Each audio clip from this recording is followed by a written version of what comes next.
Hi everyone, I wanted to put this video together just in case you missed school or if you needed some reinforcement about how to draw Lewis dot structures for molecules. All right, now what you're looking at here are the rules for building molecular structures that we have in the guided notes. So I'll, for the most part, be following these. We will, as I get into some examples, these are the steps that I'm going to follow. I will always start with counting the total number of electrons, the valence electrons in each atom of the molecule. And we can talk about polyatomic ions in a different video. So let's just stick to neutral molecules in this video. We will then draw a skeletal structure and then see how things go with that skeletal structure. You may have questions about what element would go in the middle of your simple molecule, and these are all really simple molecules. Some general rules would be, as we see in number 2, you see centers where you see the C and the N and the S. Carbon, nitrogen, sulfur are going to tend to be in the middle, sometimes, not always. If you've got a molecule, let's say like, for instance, carbon tetrachloride, carbon is going to go in the middle. It's the element where there's only one in the molecule. And there are some other rules that go along with that.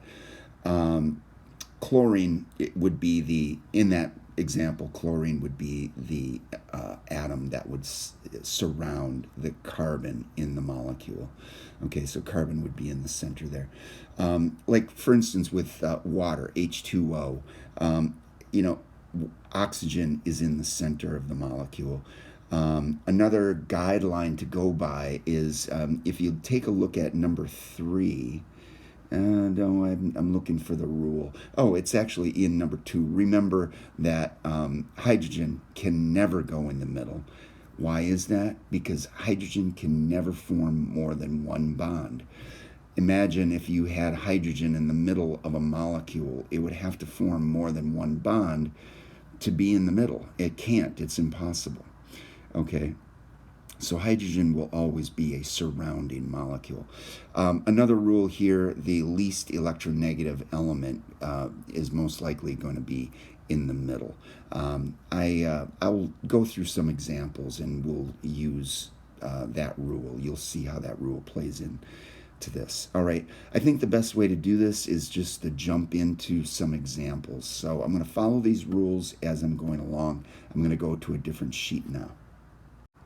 Okay, so let's start with this first example. This is dihydrogen sulfide. Okay, what I'm going to do first is count the number of valence electrons. Hydrogen only has one valence electron, and there are 2 hydrogens there. Sulfur has 6 valence electrons. The total number of valence electrons is going to be 8. All right, now, when we build this molecule, we're going to work off of this bank of 8 electrons. We're going to draw off of this account that we have of 8 electrons, okay? Now, when we draw the skeletal structure here, since hydrogen must be the surrounding atom, I'm going to put sulfur in the middle, and I'm going to draw a single bond to each hydrogen. Okay, now in this structure that I've just drawn, each covalent bond that I've drawn represents 2 electrons. All right, so the hydrogen sulfur bond here is 2 electrons. The hydrogen sulfur bond here is 2 electrons. So we spent 4 electrons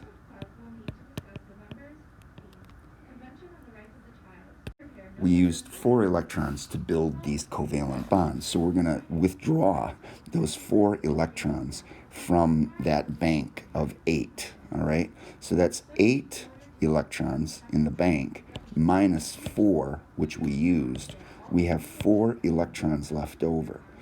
So what we're going to do now is distribute this remaining 4 electrons around this molecule in order to make an octet for each atom involved. Okay, I'm going to do that right now.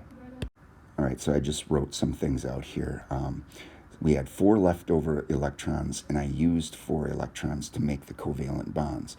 I'm going to now take these 4 electrons and distribute them around this molecule in order to make an octet. So I'm going to draw those 4 electrons now. I'm going to draw 2 around sulfur and another 2 around sulfur. Now we've used up those 4 extra electrons. Do we have an octet around each atom of this molecule? Yes, we do. Okay, I'm going to highlight the pair of electrons. I'm going to highlight the octet of electrons around sulfur now. Okay, I'm highlighting right here, or using my laser pointer. These are 2 electrons. That's 2, 4, 6, 8 electrons. So around the sulfur, I have an octet of electrons. That's 8 electrons.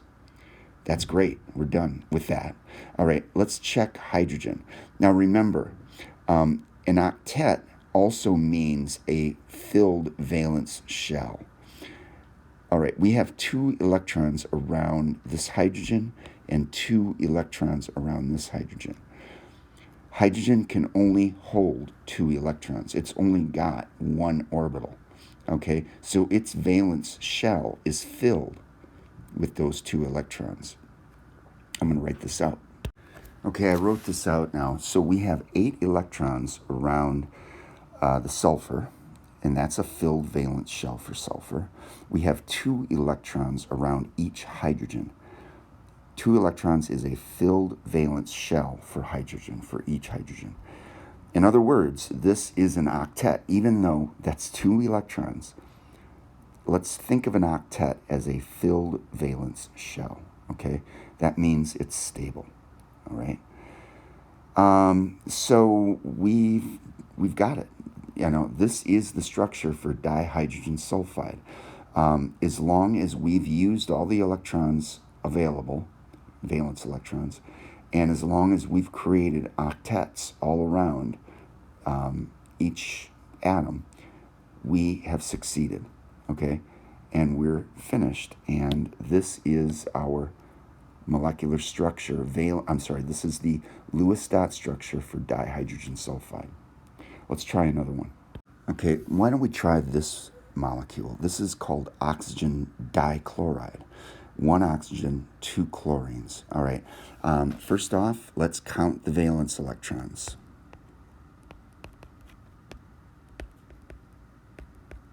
Okay, there's 1 oxygen. Each oxygen, or that 1 oxygen, has 6 valence electrons. I have 2 chlorines. Each chlorine has 7 valence electrons. There are 2, so that's 14.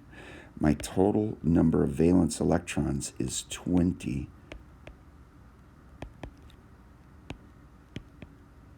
Okay, 20 valence electrons. All right, now oxygen is going to be in the middle.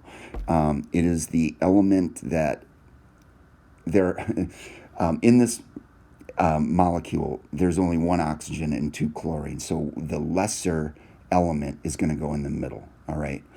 Not only that, but oxygen is less electronegative than chlorine, so it's going to go in the middle.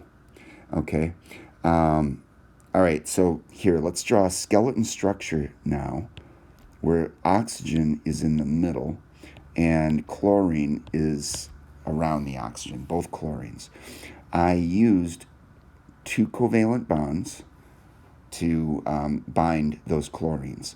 So what I did is I spent 4 electrons. I used 4 electrons. So let's take 4 out of our total 20, and we're going to end up with 16 left over. Okay? All right, 16 leftover electrons. Now we've got to take these electrons and distribute them around the molecule in order to create an octet. all the way around. Let's do that. I'm going to count them out. 1, 2, 3, 4, 5, 6, 7, 8, 9, 10, 11, 12, 13, 14, 15, 16. All right. We used up our leftover electrons, and we've created octets around each around each atom. I'm going to circle the octets in red. There's an octet around chlorine. There's an octet around this chlorine. And around this oxygen, that's an octet.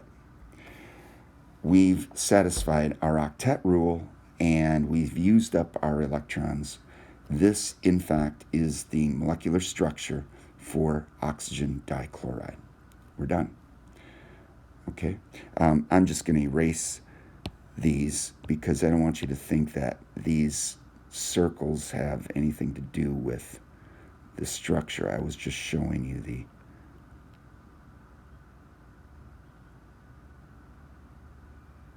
Okay, I was just showing you the octets.